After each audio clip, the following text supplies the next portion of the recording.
Olá, seja bem-vindo, seja bem-vinda à nossa revisão final para a prova do próximo domingo, dia 14 de junho da EOEA. Você vai enfrentar uma prova de redação e neste vídeo nós vamos falar um pouquinho da prova de redação e trazer algumas apostas, alguns dados estatísticos de alguns assuntos que estão em alta, tá? Porque o que faz diferença na sua redação é você falar mais do que todo mundo fala, né? Se você vai ficar ali no raso, no superficial, falando o que todo mundo fala, você vai tirar a mesma nota que todo mundo.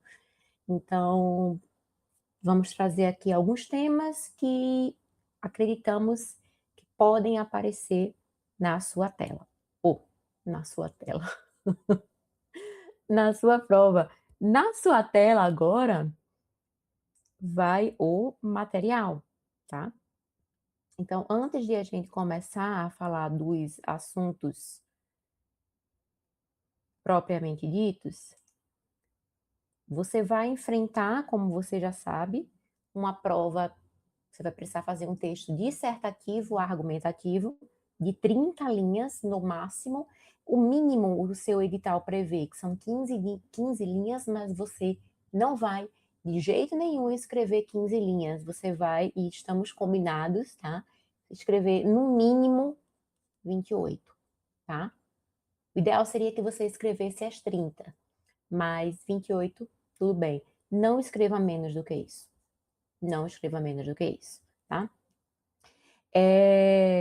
Sobre um assunto da atualidade, e aí, gente, pode cair qualquer qualquer coisa mesmo, né? E outra coisa que eu achei interessante no seu edital é que a questão dos erros, ele pede para que você coloque entre parênteses, porque normalmente quando a gente erra, a gente faz isso e continua escrevendo. Mas no caso, no seu edital, até coloquei aqui, ó, página 27, já tá aqui, ó. Veja que é dito que eventuais erros cometidos durante a escrita da redação deverão ser sinalizados entre parênteses e taxado, tá? Então, você vai fazer assim, quando você errar. Colocar entre parênteses e taxado. Não é normal, geralmente a gente só taxa, só passa uma linha. Mas o edital está dizendo que se você errar, você vai taxar e colocar entre parênteses, então é assim que você vai fazer. Achei isso bem interessante. Bom, vamos lá. O seu texto de 30 linhas vai contar no mínimo com 4 e no máximo com 5 parágrafos. Não escreva 3, não escreva 6, certo? Então você vai escrever o primeiro parágrafo, vai ser a introdução.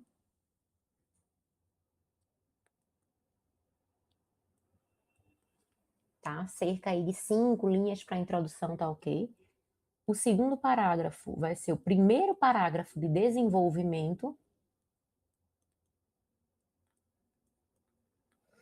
O terceiro parágrafo também vai ser desenvolvimento.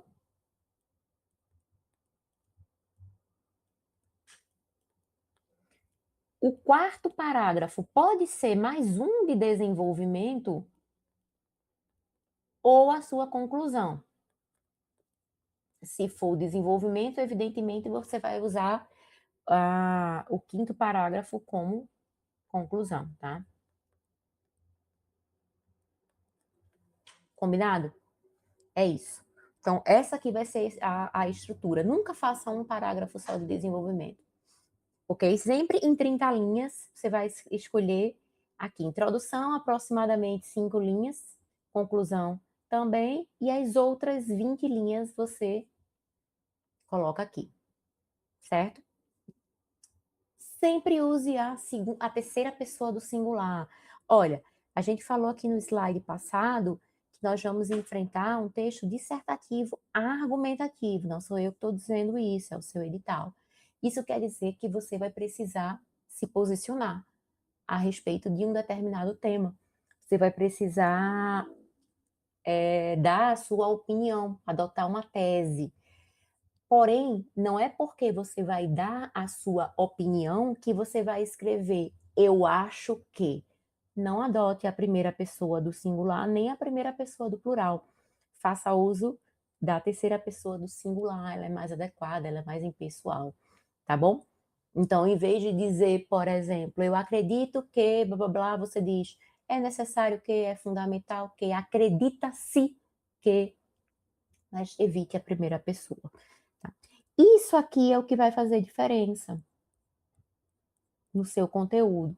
Uso de argumentos de autoridade. Então, se você souber dados estatísticos recentes, evidentemente, daquele assunto, ótimo.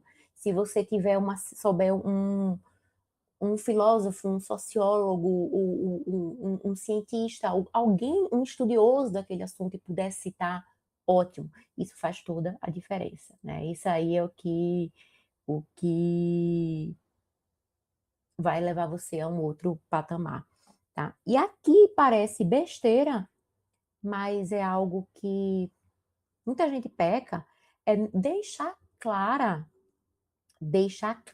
as marcas de início de parágrafo. Então aqui está a sua folha, tá? Aqui estão as linhas e a pessoa aqui está a linha. E a pessoa começa escrevendo aqui. Gente, é um parágrafo, você tem que dar um espaço maior para mostrar que aquilo ali é o início de um parágrafo. Geralmente é o espaço de um polegar, do seu polegar. Você coloca ali e dá aquele espaço, tá? Não coloca muito pertinho da margem, não. Indica que aquilo ali é o início de parágrafo. Pois bem, essas são as nossas dicas, certo? E aí, sabendo disso, agora eu quero falar com vocês de um pouco de tecnologia. É um eixo temático muito relevante. Como assim eixo temático? Eixo temático ou tronco temático, né? Eu gosto de falar essas duas expressões. Bom, temos diversos troncos temáticos: tecnologia, meio ambiente, saúde, educação, cultura, que mais? Modernidade, enfim, segurança pública. O que é que está em alta hoje? Tecnologia. Na prova do ano passado, caiu tecnologia. Se não me falha a memória, o tema foi redes sociais e como as redes sociais, algo mais ou menos assim, como o excesso das redes sociais impacta na educação, algo desse tipo. E aí veja que foram abordados dois troncos temáticos, tecnologia e educação. Para este ano, eu continuo achando que a tecnologia vai aparecer, mas talvez não com a educação. Tecnologia com alguma outra coisa, né? Tecnologia e meio ambiente. Tivemos COP30 este ano, né, em Belém. Enfim. Então, vamos falar um pouquinho sobre tecnologia. E isso é só uma aposta, tá, gente? Infelizmente, como o tema é de atualidade, e nós só temos essa aula para falar um pouquinho, não vou conseguir abordar tudo, mas eu ia adorar tratar de um tema com vocês toda semana. Não foi possível. Então, vamos falar um pouquinho agora de tecnologia. E eu já trouxe aqui o que a gente chama de o paradoxo da tecnologia. Como assim o paradoxo da tecnologia? Ora, eita, veja que nós vivemos cercados de ferramentas que foram criadas para nos emancipar, para nos libertar, para nos ajudar, para nos tornar mais eficientes. No entanto, será que essas ferramentas de fato nos emanciparam? Ou será que elas nos aprisionaram?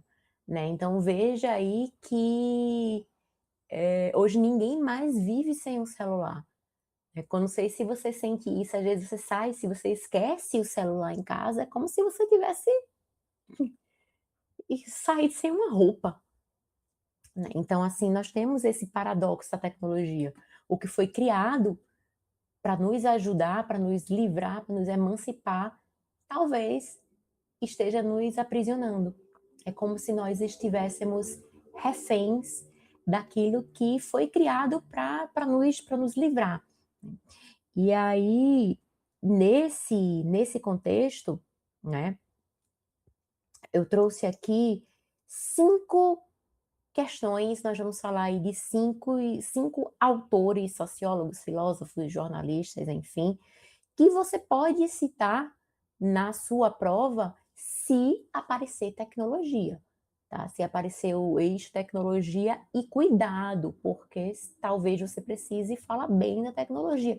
E eu não estou aqui criticando a tecnologia, ela tem diversas e diversas vantagens, mas ela também tem desvantagens.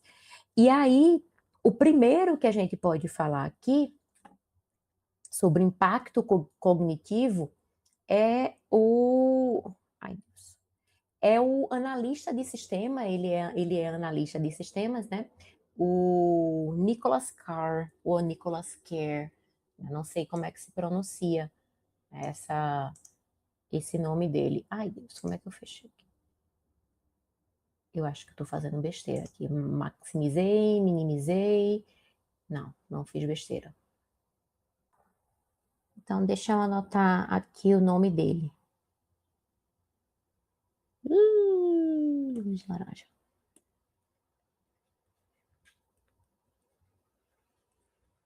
É um jornalista e escritor, Nicholas Kerr, 2 R's.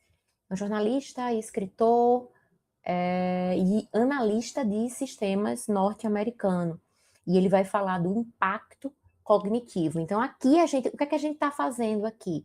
A gente está começando de uma lente mais microscópica, a gente está falando do impacto da tecnologia no nosso cérebro, não, impacto cognitivo, e a gente vai aumentando, vai dando vai, não é dando um zoom, né? Diminuindo o zoom, eu acho. Enfim, o que é que Nicholas Kerr fala, né? Ele vai criticar os impactos da tecnologia, né? Especialmente da internet, na cultura, na economia, nos processos cognitivos humanos. Então, nas suas obras, ele questiona muito esse entusiasmo otimista, né, que nós temos em relação à tecnologia, e vai mostrar, ou criticar, ou refletir sobre como essa exposição constante a telas pode comprometer a nossa concentração, comprometer a nossa memória, comprometer a nossa capacidade e reflexão, né? Você já percebeu? A gente vive hoje a gente fala aí a geração do áudio acelerado, né? Algumas pessoas já deixam lá no WhatsApp o áudio na velocidade 2. E estamos muito acostumados a vídeos curtos. Eu não tenho TikTok, mas quem tem TikTok vai saber. Então, isso já está tendo muito impacto no nosso cérebro. É a gente lá rolando o feed indistintamente. Você consegue ler um texto longo hoje? Você tem com a mesma facilidade que você conseguia há um tempo atrás? Quando foi a última vez que você leu um livro? Então, veja que o impacto da internet na nossa capacidade de memória, de concentração, é muito grande, né? Então, assim, a gente está acostumado a informações fragmentadas, a textos rápidos, textos curtos, e a gente não consegue mais, ou pelo menos não com a mesma eficiência de antes, se concentrar em algo por mais tempo. Então, é isso que Nicholas Kerr, que é um analista de sistemas, critica nas suas obras, tá? Esse uso intensivo da internet, esse excesso de telas vem transformando significativamente a maneira como o ser humano aprende e constrói conhecimento, tá? Então, como é que você pode usar Nicholas Kerr na sua redação? Bom, você vai dizer que, de acordo com o jornalista, escritor e analista de sistemas norte-americano Nicholas Kerr, tá? o o uso excessivo da internet influencia diretamente dinâmicas culturais, né? Porque uma vez que os processos de aprendizagem, ele moldam a forma como a sociedade produz, compartilha, valoriza o conhecimento, tá? Então, assim, à medida que as tecnologias se tornam mais acessíveis, né, elas deixam de ser... Espero que vocês não estejam ouvindo, que tem acho que uma ambulância.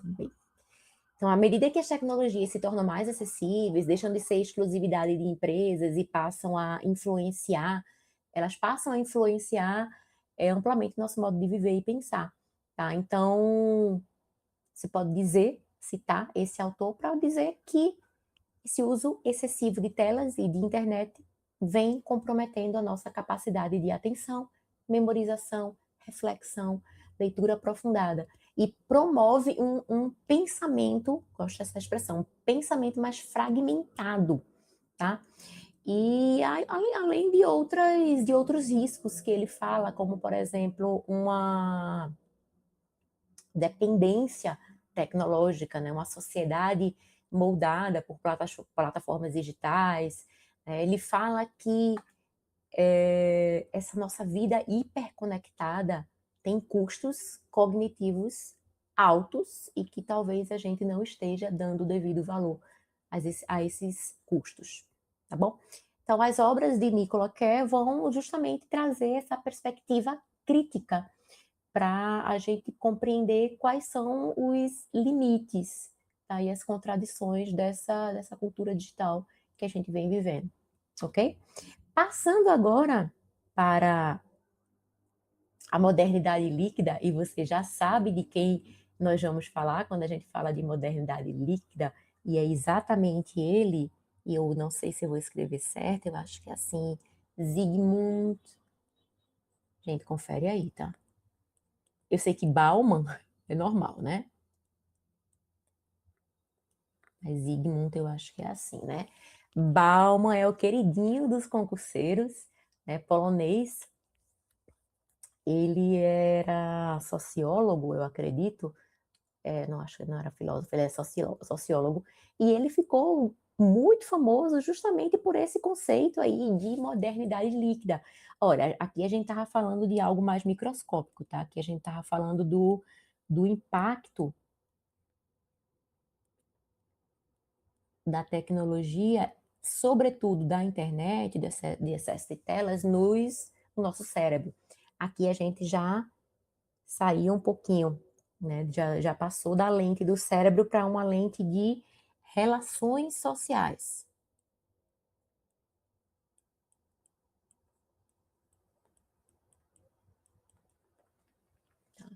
E aí, né, o Bauman, ele se destacou não só pelo conceito de modernidade líquida, tá? Mas ele gostava ele articulava temas variados, como vigilância e controle, consumo, globalização, mas o principal era justamente a análise da volatilidade, as relações são voláteis, volatilidade das relações humanas diante das tecnologias contemporâneas, tá?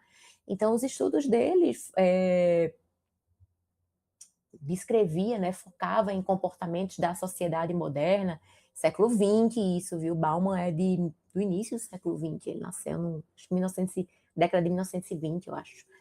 E aí ele observa justamente essa fase da modernidade e vai falar que antes estruturas que eram sólidas, isso é muito atual, gente. Apesar dele ser do século XX, isso é muito século XXI ainda, né?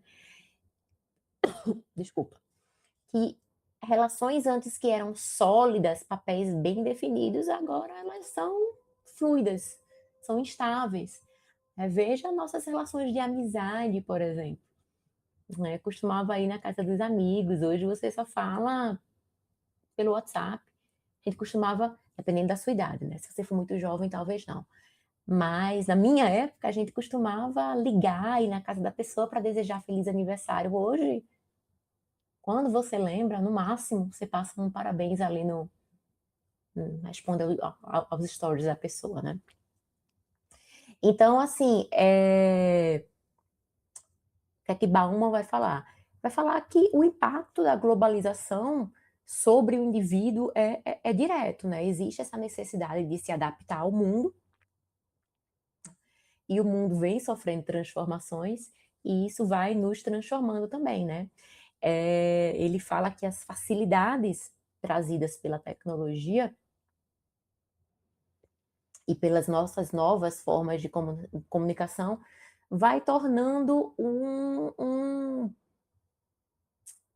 essas facilidades, elas, como é que eu posso explicar? Em vez de é o paradoxo, né? Em vez de aproximarem os indivíduos, eles vão promovendo um distanciamento, uma superficialidade. Tá? Então, aí vem se tornando mais fácil, nunca estivemos tão conectados, mas nunca estivemos tão distantes ao mesmo tempo, né? E aí, enfim, esse é Bauman, né? Modernidade líquida, tudo é líquido. Antes, o que eram relações sólidas, hoje se dissolvem rapidamente, e tudo isso infelizmente, a globalização, né? A tecnologia, enfim, tá? Sobre sociedade do cansaço agora. Então, vamos sair agora dessa lente de relações sociais, né? Sociedade, e vamos falar acho que sociedade do cansaço, a gente fala de nós mesmos, né? Vamos olhar para nossa relação, nós com nós mesmos. E aí, de sociedade do cansaço, o que é que a gente vai trazer? O Byung-Chul Han. Não sei como é que se escreve o nome dele, deixa eu ver se eu filo aqui. Tá.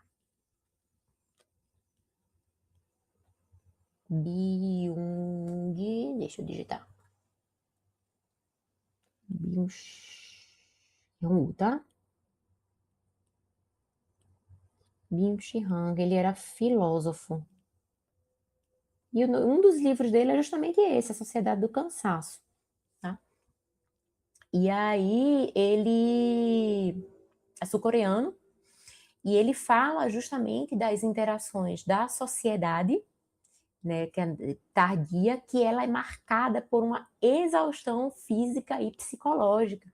Gente, isso dialoga diretamente com aqui, ó, com Nicholas Kerr. Veja que Nicholas Kerr vai falar do impacto cognitivo que a tecnologia tem no nosso cérebro. E aqui a gente fala de sociedade, eu falei para você de incapacidade, de se concentrar, enfim. Olha, sociedade do cansaço, nunca estivemos tão exaustos, fisicamente e psicologicamente. Mas veja que, paradoxalmente, nunca fomos tão produtivos. Nós nunca fomos tão produtivos e nunca estivemos tão sem tempo. Gente, isso é lindo, não é? Paradoxal. Então, aqui, ele vai falar que Byung-Chul Han, né, vai falar da exaustão física e psicológica das pessoas, que elas são exploradas no trabalho, enquanto gastam seu tempo livre no celular. Né? Então, os principais tópicos dele estão relacionados a fadiga, está relacionada a transtornos mentais, né? A relação da área digital com a subjetividade humana. Aqui ele vai falar, vamos falar do próprio indivíduo, né? Esse livro é curtinho, tá? Se você puder ler, ele é muito bom. Sociedade do Cansaço. Tá? E ele vai explicar, ele tenta ter uma preocupação em explicar as mudanças que ocorreram durante a era industrial para a era digital. Vai falar que hoje, com essas possibilidades proporcionadas pelos modelos econômicos, existe uma cobrança, uma autocobrança por sucesso. Né? A cobrança vem de nós mesmos, então ele vai falar dessa autocobrança e pressão pelo sucesso, vai falar que isso causa angústias, né? Visto que, enfim, esse sucesso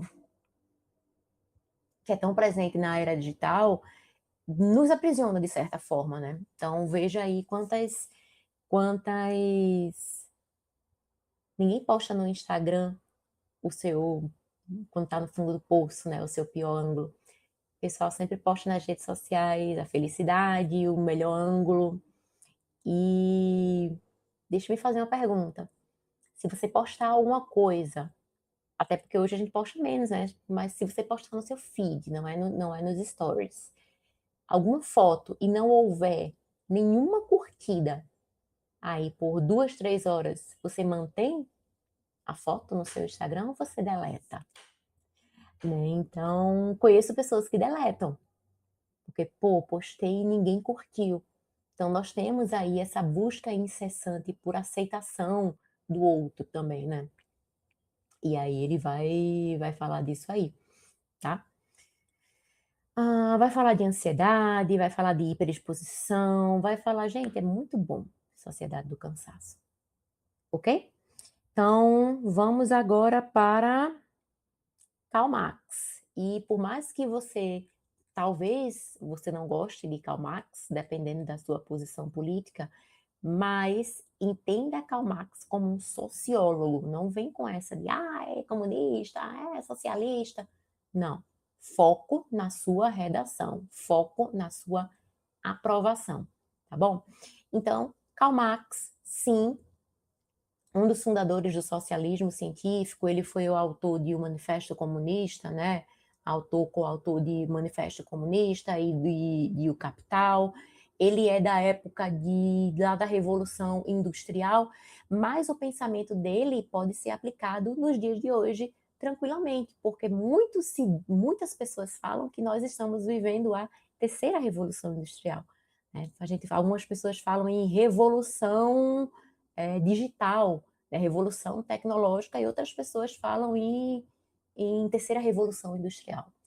Então, o que é que Marx vai falar lá no início dos anos 1800? Né? Quais são as contribuições de Marx? Né? Então, ele vai analisar os efeitos da tecnologia na vida do trabalhador. Né? E vai dizer como os avanços técnicos, porque, veja, ele é um dos autores do socialismo científico. E ele vai dizer que os avanços técnicos, eles, apesar de impulsionarem a produção, né, eles podem aprofundar desigualdades sociais, né? Podem aprofundar a exploração, desigualdades sociais.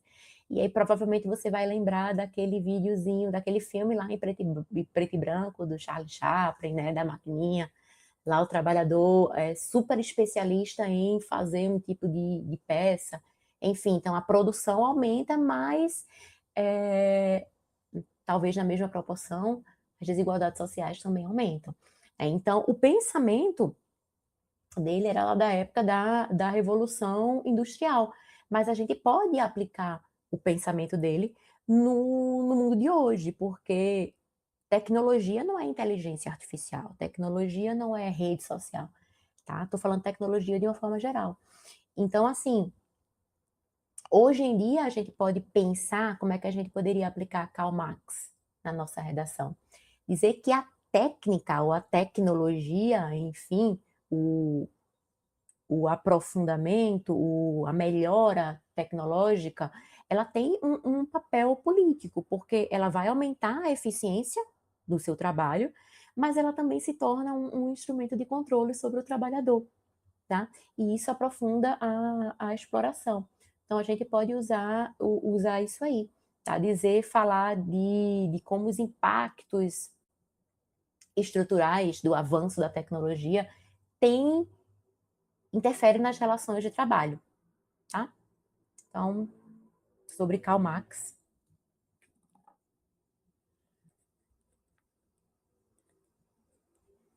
É assim, não é? É isso que temos a falar. E por fim, mas não menos importante, temos aqui um engenheiro, talvez você não saiba. Ele é filósofo e engenheiro, tá? Que é o...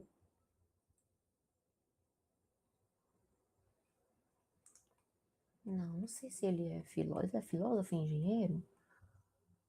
Ele é filósofo e engenheiro. Yuk Hui.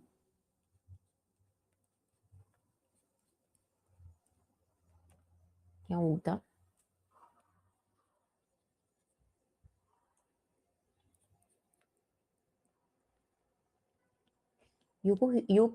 Eu acho que assim se pronuncia, Yuk Hui.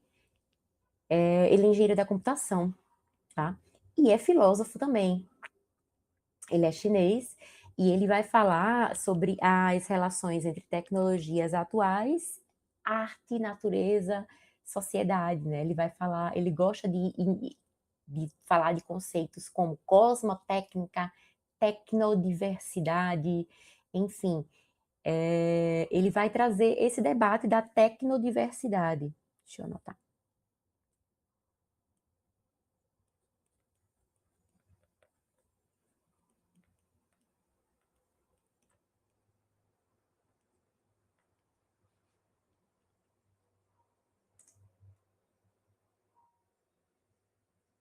Tecnodiversidade.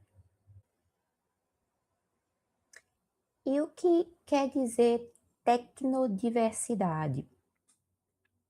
Bom, Yuk Hui vai questionar, vai criticar uma visão ocidental, ele é chinês, uma visão ocidental da tecnologia como se fosse um modelo universal.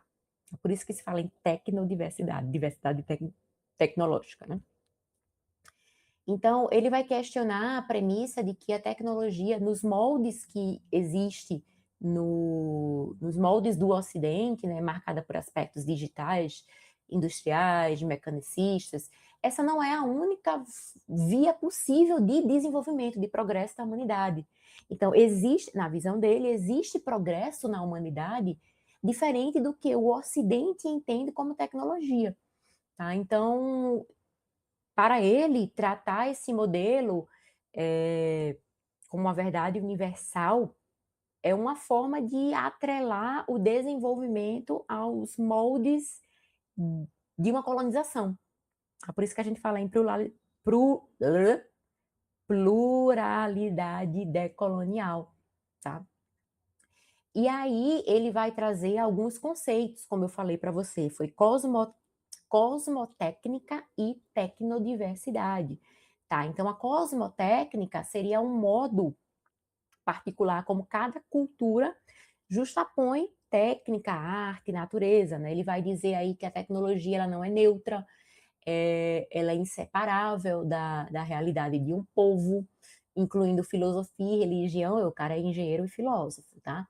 E aí ele vai trazer como exemplo a China, que é o país dele, então, onde o funcionamento de algumas big techs está mais atrelado ao sistema sociopolítico do país do que a ideia de inovação. Tá? Então, como acontece com empresas como Apple e Meta. Tá? Então, isso aí seria a cosmotécnica.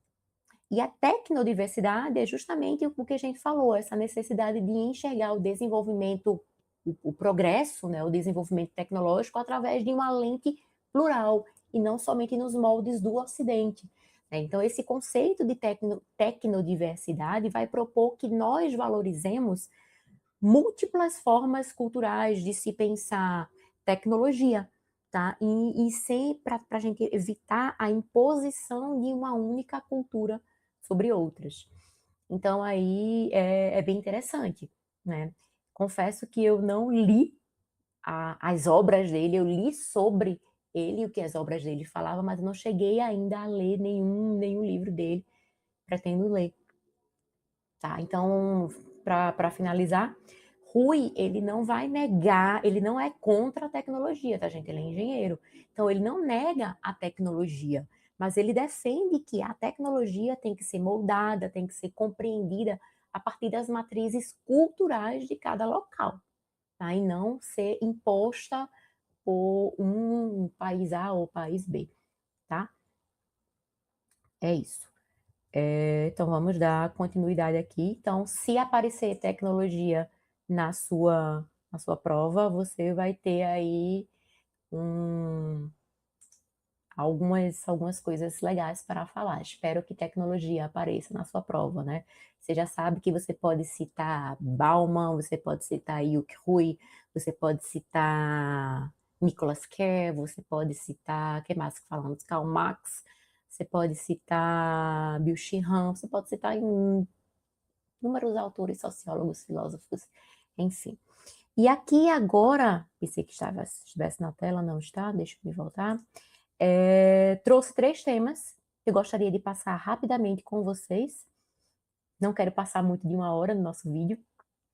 Que são apostas, tá? Novamente, apostas. Gostaria muito de acertar. Como são temas da atualidade, esse ano de 2026, né? Batemos recorde aí no número e é recorde mesmo, não é recorde, tá? Batemos recorde no número de feminicídios no Brasil. Então, vamos falar um pouquinho disso. Outra coisa que está em alta, né? 2026, Monjaro, você deve ter conhecido. Se você não toma, você conhece alguém que está tomando Monjaro. E, por último, inteligência artificial, gente. Já falamos até um pouquinho disso, né?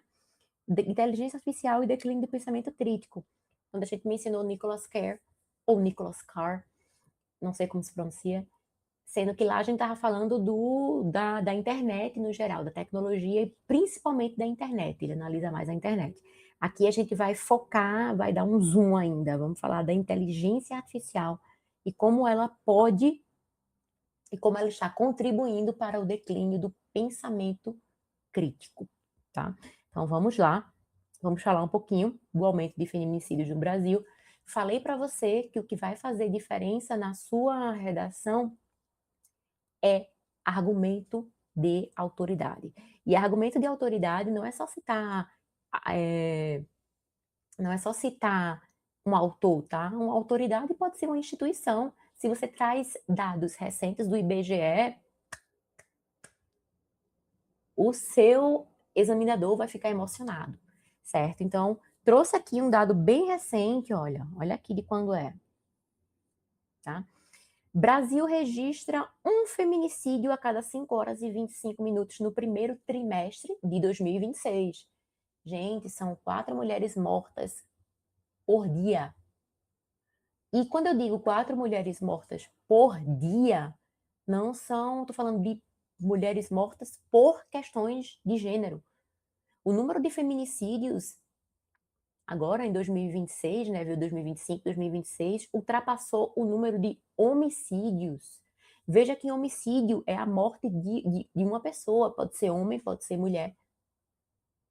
E feminicídio é a morte de uma mulher, você matar uma mulher por questões de, gênero, porque ela é mulher, mas na maioria das vezes é caso de violência doméstica, ou um ex que não aceita o fim do relacionamento, tá? Então, olha aqui, ó, país registra alta de 7,5% de feminicídios no primeiro trimestre, São Paulo lidera os casos, tá? Então, você já pode dizer que, segundo dados, né, aqui a gente usou um recorte, foi abril, ok, você pode dizer que, segundo dados, não tenho aqui de quem foi, mas você pode dizer que, segundo dados do G1, né, segundo dados de maio do G1, 4 mulheres são mortas por dia por conta de feminicídio. Né? 2026 tem sido, comparando os trimestres, né? Ainda, o primeiro trimestre de 2026 comparado com o primeiro trimestre de 2025, com o primeiro trimestre de 2024, primeiro trimestre de 2023. Então, nesse recorte aí de trimestre, do primeiro trimestre de cada ano, 2026 foi o ano mais letal para nós mulheres, tá? Então, aqui. Em abril de 2026, ainda bem recente, tivemos a Lei 15.384, que criminalizou a violência vicária e o vicaricídio. Você sabe o que é isso? Essa lei aqui emendou, né, a Lei Maria da Penha, e aí tornou crime a violência vicária e o vicaricídio. E o que é violência vicária e vicaricídio? São coisas diferentes. Estão relacionadas, mas são coisas diferentes. Olha, o vicaricídio, veja que esse sufixo aqui, né, esse sídio, tá, tem a ver com assassinato. Então, o vicaricídio é o assassinato de uma pessoa, um ente querido, de uma mulher para atingir aquela mulher. Então é quando, por exemplo, o ex-companheiro não aceitando o término do relacionamento, se ele matar a mulher por causa disso, porque ele não aceita o término do relacionamento, ele está cometendo feminicídio. Mas se ele, por exemplo, porque ele não aceita o fim do relacionamento, ele mata os filhos da ex-companheira, que pode ser filho dele ou não, isso é vicaricídio. Então é quando você mata um ente querido de uma pessoa para atingir aquela pessoa. E a violência vicária ela é um pouco mais geral, como por exemplo, que o vicaricídio é realmente o assassinato da pessoa. Mas a violência vicária envolve o vicaricídio, mas, por exemplo, quando o cara vai e ameaça tirar as guardas das crianças da ex-esposa. Isso é violência vicária. Tá? Ele está ameaçando tirar a guarda, por exemplo, para atingir a ex-esposa. Violência vicária. Ou quando ele paga uma pensão insuficiente propositalmente para que ela volte para ele, para que ela não consiga se sustentar as crianças sozinha. Violência vicária, tá? Então é quando você, por meio de uma pessoa, um ente querido da mulher, você quer atingir a mulher, tá? Então aqui foi um caso que chocou o país, gente, foi o caso de Intubira, em Goiás. Thales Machado era o nome dele, ele era secretário do governo do município de Itumbiara, falei Intubira, né? Intubiara.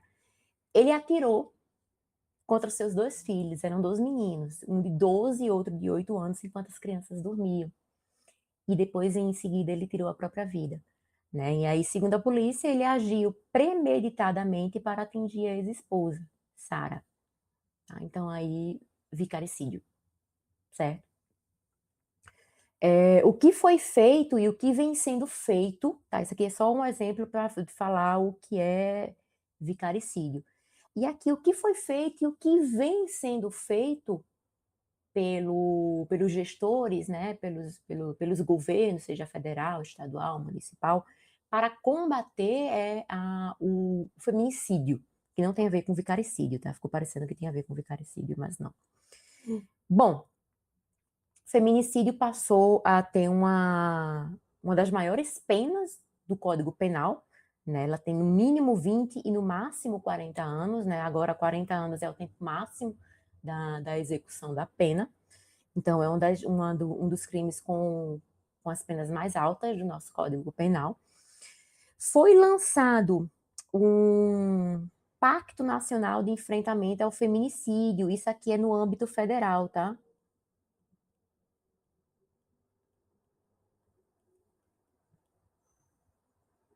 Esse pacto uniu os três poderes, né? O poder legislativo, executivo e judiciário federal. Porém, olha, ele prevê apenas diretrizes iniciais para proteger as mulheres e responsabilizar. Ah, já tem aqui, âmbito federal. E responsabilizar agressores. Bom, é alguma coisa, certo? Mas ainda não é suficiente. Prevê apenas diretrizes.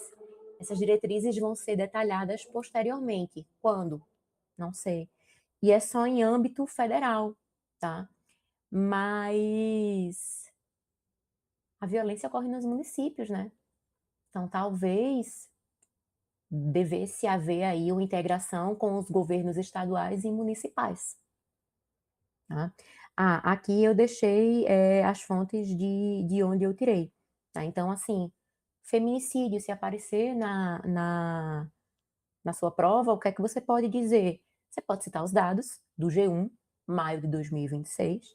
Você pode falar que sim, houve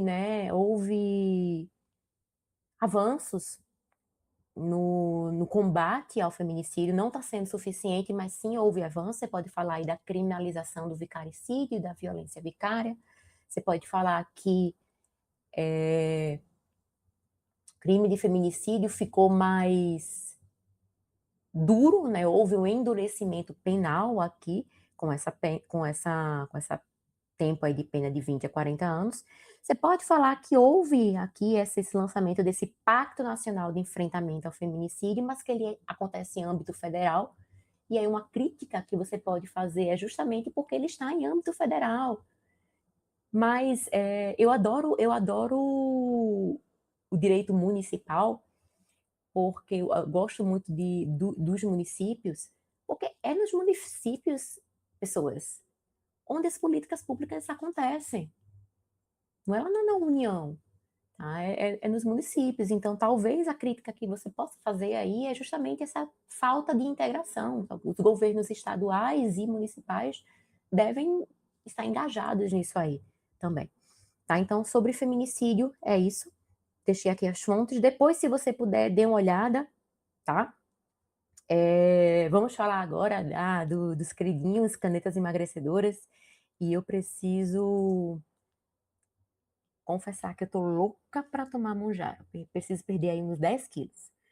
E aí, vou dizer, vou marcar um endócrino, nunca marco. Mas enfim, então você deve conhecer alguém que está tomando. Eu falo Monjaro, gente, também, eu acho que o começo foi o Ozempic, né? Mas é porque no momento que eu tô gravando esse vídeo aqui, segunda semana de junho de 26, o Monjaro é o que vem aparecendo como mais eficiente, né? E aí, vamos lá falar das canetas emagrecedoras. Deixa eu voltar. São medicamentos que originalmente, estou lendo aqui, tá? São canetas, ó, são medicamentos que originalmente foram desenvolvidos para tratar diabetes tipo 2 e a obesidade, certo? Obesidade é uma doença. Obesidade é doença. Obesidade não é falta de motivação, não é desleixo, obesidade é doença. Então, essas canetas emagrecedoras são medicamentos que foram desenvolvidos para tratar doenças crônicas. No entanto, esses medicamentos vêm sendo usados por pessoas que desejam emagrecer de forma rápida. E aqui, quando você vai falar emagrecer de forma rápida, você vai falar da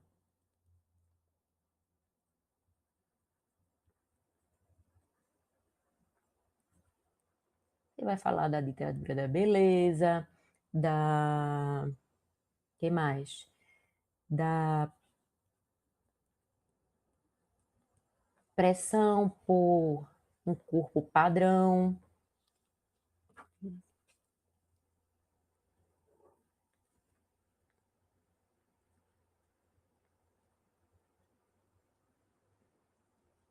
Olha, padrão, certo? Então, aqui nós vivemos numa sociedade imediatista. Falamos agora há pouco da geração áudio acelerado. Ninguém, ninguém escuta mais o áudio na velocidade normal, né? Enfim, então nós vivemos numa sociedade que quer tudo para ontem. E aí essas pessoas que desejam, que andam, que usam, né, esses medicamentos, muitas vezes eles usam sem acompanhamento médico. Inclusive já teve até casos de morte por conta de canetas emagrecedoras. E aqui, ó, de novo, aqui não foi G1, aqui foi Veja. Aqui, ó. E quando, ó, gente, super atual, tá? E aqui você pode ver que canetas emagrecedoras elas já são mais buscadas que dieta no Brasil. Por que será? Porque é muito mais conveniente, é mais rápido. Ninguém quer fazer uma dieta e atividade física e demorar meses e meses e meses, talvez anos, para emagrecer. Por que que eu faria isso se eu posso tomar um medicamento e em, não sei, menos da metade do tempo perder aqueles quilos lá? Novamente, cá, para uma sociedade imediatista. Né? E a gente nem mede os custos disso aí. Né? Então, outro dado aqui, ó, que você pode trazer. Então, eu trouxe aqui, ó, um contexto do que pode levar a esse desejo pelas canetas emagrecedoras, essa preferência pelas canetas emagrecedoras e não por dieta e atividade física, que são muito mais saudáveis, né? Rede social, gente. Rede social, né? Nós temos aqui a viralização do antes e depois, né? Porque, gente, antes e depois dá muito like, viraliza, dá muita curtida, dá muito engajamento, né? Você vai buscar por validação pública falei lá no começo do vídeo, perguntei a você, e eu quero que você me responda aí nos comentários, por favor, que eu vou olhar os comentários. Se você postou a sua foto lá no feed, depois de um tempo e não tiver nenhuma curtida, você apaga a sua foto? Se a resposta foi sim, pense, por quê? Talvez você esteja buscando isso aqui, ó. Certo? Então nós temos essa busca por validação pública, nós temos essa comparação incessante com o outro, lembrando que o outro só posta nas redes sociais o melhor ângulo, né? Muitas vezes tem filtro, padrões estéticos inalcançáveis, né? A cultura da aqui, ó, cultura da comparação constante. Gente, é bem tóxico, né? E também temos aqui a questão da medicalização da estética, né? Então, assim, o corpo como um projeto de aperfeiçoamento, a magreza como um símbolo de autocontrole. Quantas vezes aí você já deve ter ouvido que emagrecer é fácil, fulano é gordo porque quer, é só fechar a boca. Não é bem assim, né? E o uso performativo de medicamentos. Gente, usar Monjaro hoje é status. Usar Monjaro é status, né? Porque é caro. Não está disponível. No momento que eu estou gravando ainda, não está disponível no SUS. Ele é muito caro, ele vai ficar em torno de quanto? Acho que de 1.000 a 2.000 reais no mês, mais ou menos. Então, enfim, né? Então aqui a gente tem o que eu trouxe como arquitetura do loop performativo, tá? Então, assim, primeiro nós temos a idealização algorítmica, tá? Filtros e narrativas de sucesso no TikTok, no Instagram, criam essa pressão estética constante e inatingível. E aí, consequentemente, né, vem essa intervenção rápida, né? A pessoa vai tentar buscar, a busca pelo fármaco, tô lendo aqui, a busca pelo fármaco transcende a necessidade médica. Muita gente, lembrando que são medicamentos criados para tratar doenças, não para você emagrecer 5, 10 quilos, como é o meu caso, e eu estou louca para tomar. Transcende a necessidade médica e prioriza exclusivamente um atalho imediato para o emagrecimento. Não é essa a função. Não é essa a função, né? Espetáculo do antes e depois, isso aqui gera muitos likes. Né? O corpo torna-se um projeto público. Né? A perda de peso extrema gera engajamento imediato, curtidas, validação, né, de pares, parabéns, palminhas, arrasou, enfim. E aí, com isso, você normaliza o risco, porque sim, há riscos, especialmente se esses medicamentos forem usados sem acompanhamento médico, tá? Então, aqui você vai usar, aqui eu falo em a banalização do off-label. O que é off-label? Seria o uso fora da bula, né? O uso fora do que ele é prescrito, tá? Então, é justamente quando você usa para fins de emagrecimento e não para tratar doença, né? Não para tratar diabetes ou tratar a obesidade. Tá? Então, você vai banalizar riscos, inviabiliza riscos graves, né? Inviabiliza efeitos colaterais biológicos. Você pode, dependendo assim, você pode ter uma perda de massa se você não usar, né? Você também precisa ter um acompanhamento, se eu não me engano, você precisa fazer atividade física, enfim, tem todos os babados assim. E aí o ciclo reinicia, tá? É isso que a gente tem aqui. Não, ainda tenho mais, tá?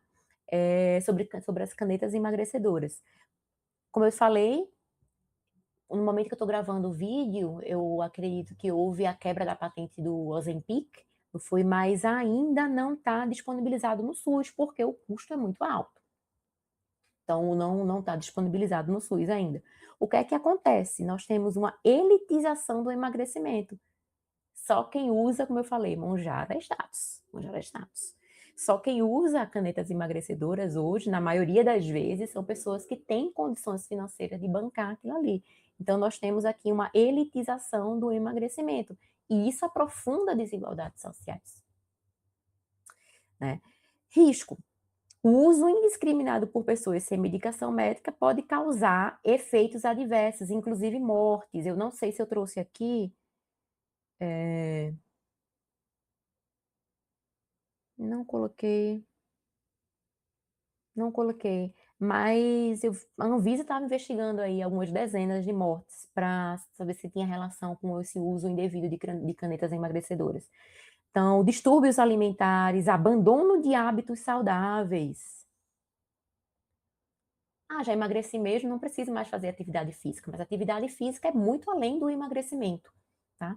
Dependência da medicação, não só a dependência química, talvez ela não cause dependência química, mas uma dependência psicológica. E outra, quando você acaba, para de tomar esse medicamento, se você não se cuidar, você volta a engordar. Então, talvez tenha essa dependência aí, ok? Efeitos aqui, efeitos adversos. Né? Especialistas alertam, e aqui está no jornal O Globo, que a busca pelo emagrecimento farmacológico extremo e sem acompanhamento nutricional cobra um preço biológico severo no longo prazo. Tá? Então, aqui, ó, a perda acelerada de peso traz junto perda severa de massa muscular, que é chamado de sarcopenia, comprometendo diretamente a saúde metabólica basal e facilitando o reganho e complicações osteoarticulares. Né? Então, aqui a gente tem, né, esses riscos. Então, cuidado. Tá? Fontes. E, por fim, para a gente finalizar o nosso vídeo, vamos falar um pouquinho de IA. E deterioração ou declínio do pensamento crítico. A gente já não pensava, né? Mal pensava. E agora, tudo é inteligência artificial. É por isso que eu acho não, eu tenho certeza que, deixa eu voltar para cá, você me vê. Por isso que eu tenho certeza que a prova de redação já era um diferencial. Redação agora vai ser um puta de um diferencial. Porque, gente, se a gente já não escrevia, se a gente já não pensava direito, se a gente estava delegando tudo, imagina agora com inteligência artificial. Tá? E aí eu trouxe aqui uma reportagem que a pessoa fala, eu acho que foi. Quem foi? Enfim, que inteligência artificial está sendo usada até para mandar mensagem no WhatsApp. Então é muito simples, né? Você diz assim, ó, elabore uma mensagem dizendo tal coisa, você copia e cola e joga lá, gente. Até para as coisas mais banais, tá? Né? A gente está usando inteligência artificial. E eu, com certeza você vai me dizer que não sou contra a inteligência artificial. Inteligência artificial é um caminho sem volta. Mas, e você concorda comigo, eu tenho certeza que você concorda comigo, ela precisa ser usada com muita cautela, com muita disciplina, porque ela é um instrumento. Se a inteligência artificial fizer o seu trabalho, qual é a sua utilidade? Nenhuma, né? Então vamos lá. O que é que nós temos aqui? Opa, você não está vendo na tela, deixa eu voltar lá. O que é que você está vendo aqui? Só a ponta do iceberg. Né? Lembra lá no comecinho da inteligência artificial, ChatGPT, as pessoas diziam qual era o medo de que a inteligência artificial fosse substituir trabalhadores. Sim, era um medo plausível.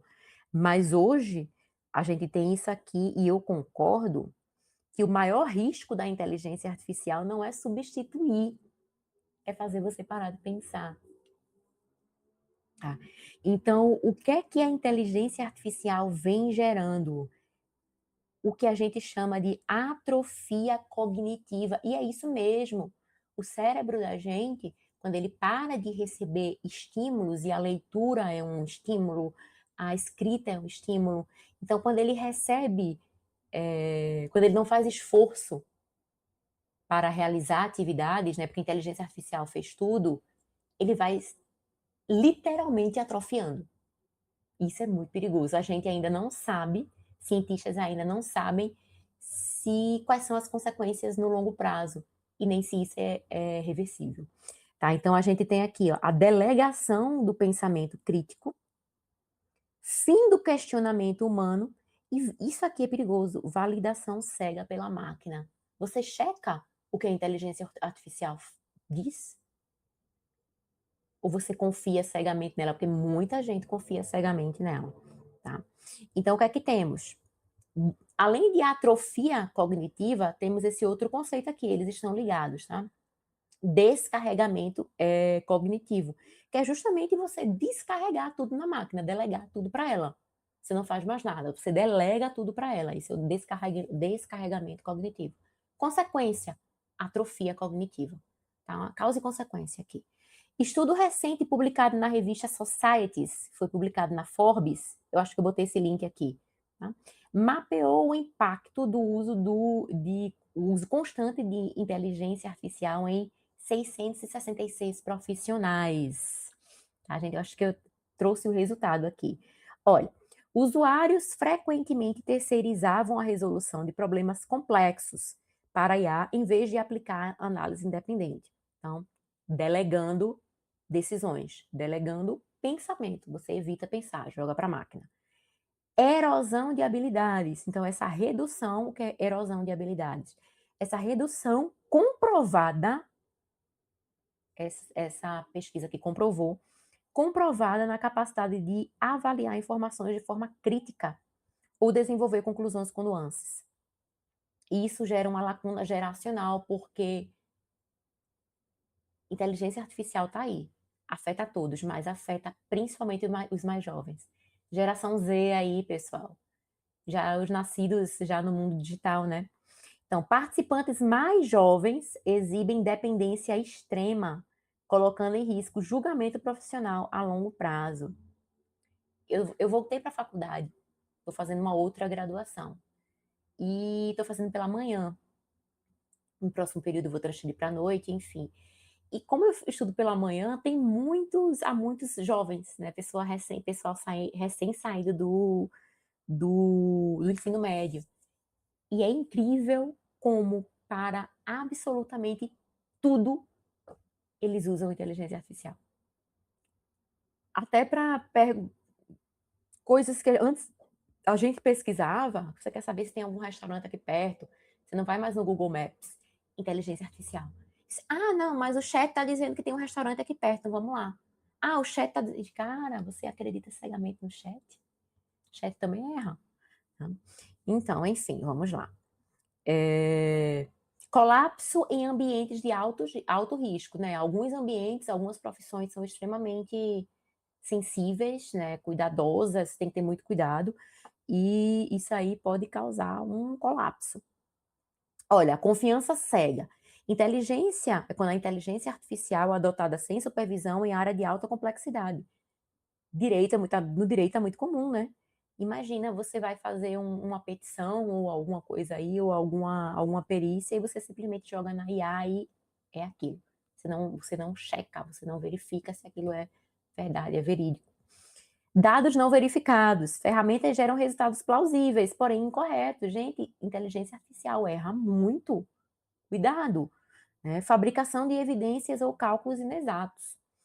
Erosão de expertise. A terceirização contínua atrofia a capacidade do profissional de desafiar ativamente os dados. E, enfim, não trouxe o resultado para vocês? Não acredito. Não trouxe. Enfim, gente, tá aqui. Eu consigo abrir? Tá aqui. Sedentarismo cognitivo, essa pesquisa que eu vi. Bom, desculpa, era para ter trazido os resultados, mas essa pesquisa aqui, com 666 profissionais, realizados pela revista Society via Forbes, tem algum link da Forbes aqui?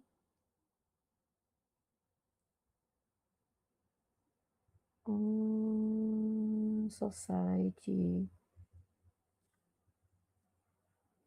Não botei. Como assim eu fiz isso? Então foi aqui, nesse exame. Vou olhar. Vou dar pausa. Vou olhar. Espera aí. Espera aí. Pode me xingar. Não trouxe. Mas esse link aqui da CNN traz outra pesquisa. Você está conseguindo ver? Ah, meu Deus. Eu não sou tecnológica. Olha, aqui já foi outro estudo. Olha, você pode citar, você consegue ver. Um estudo do MIT, né, lá, Media Lab, publicado em 2025, tá recente ainda, conhecido como Your Brain on ChatGPT, trouxe um novo conceito chamado de dívida cognitiva, que relaciona o uso de inteligência artificial com a possível atrofia cognitiva. Gente, mesma coisa. Olha, a pesquisa dividiu os 54 participantes em 3 grupos, tá? Então, aqui, ó, estudo publicado pelo MIT, Instituto de Tecnologia de Massachusetts, e em 2025. Pesquisa dividiu os 54 participantes em 3 grupos, todos participaram da sessão 1, 2, 3, enquanto apenas 18 concluíram a sessão 4. Qual é o resultado? Foi uma diferença significativa na conectividade cerebral entre quem usou o mecanismo de IA e quem recorreu apenas ao próprio cérebro. O que é que diz aqui? CNN entrou em contato para entender se há riscos. Cadê decimais? O grupo que usou, já estou aqui no negrito, o grupo que usou inteligência artificial apresentou um nível mais baixo de atividade, indicando que o cérebro economiza energia, mas também deixa de se exercitar. Aí fala aqui, a neurologista destaca que a inteligência artificial não é vilã, aquele negócio que falamos, né, que é um instrumento que deve ser usado, mas como instrumento e não como substituto. Aí, o problema, segundo ela, não está em como usar, mas em usar de forma passiva, tá? E aí, gente, dá uma lida dei uma lida nessa reportagem, né? Fala aqui, ó, de indivíduos que utilizavam inteligência artificial para tarefas cognitivas complexas apresentavam menor ativação cerebral, né? Especialmente em áreas relacionadas à memória, atenção e pensamento crítico. Isso é um neurologista, PhD, PhD no assunto, né? Ele vai falar que, enfim, várias pesquisas sobre esse assunto, gente. MIT, revista Societies, deixa eu me... Mostrando que sim, a inteligência artificial, a forma de você usar a inteligência artificial, você delegar tudo para a IA substituir você, vai atrofiar seu cérebro. Está atrofiando o seu cérebro. E, novamente, ainda não se sabe qual será a consequência disso. A gente não sabe se esses, entre aspas, danos, né, se essa atrofia, se ela é reversível ou não. Então, cuidado com a inteligência artificial. Use, mas use com moderação. E não deixe que a IA substitua você. Você é insubstituível, certo? E se você não acredita que você é insubstituível, porque eu acredito, mas se você não acredita em você mesmo e no seu potencial, pelo menos pense na sua prova de redação. Não vou poder usar IA na minha prova de redação, então eu tenho que treinar a minha escrita e o meu pensamento crítico para fazer uma boa prova de redação e ser aprovado logo nesse bendito concurso e abandonar esses estudos para concurso, tá bom? Ficamos por aqui. Desejo a você, no domingo, uma excelente prova. A gente vai se ver depois, tá? Quero feedback, quero saber como você foi, certo? Quero saber o tema da redação. Se você tiver qualquer dúvida, entre em contato comigo. Deixa eu me colocar aqui.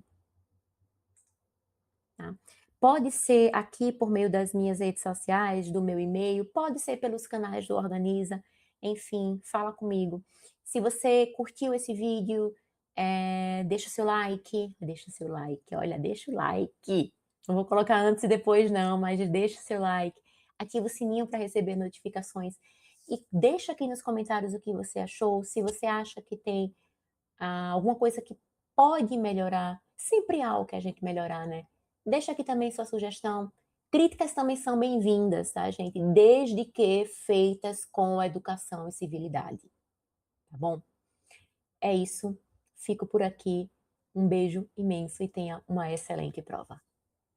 Tchau, tchau.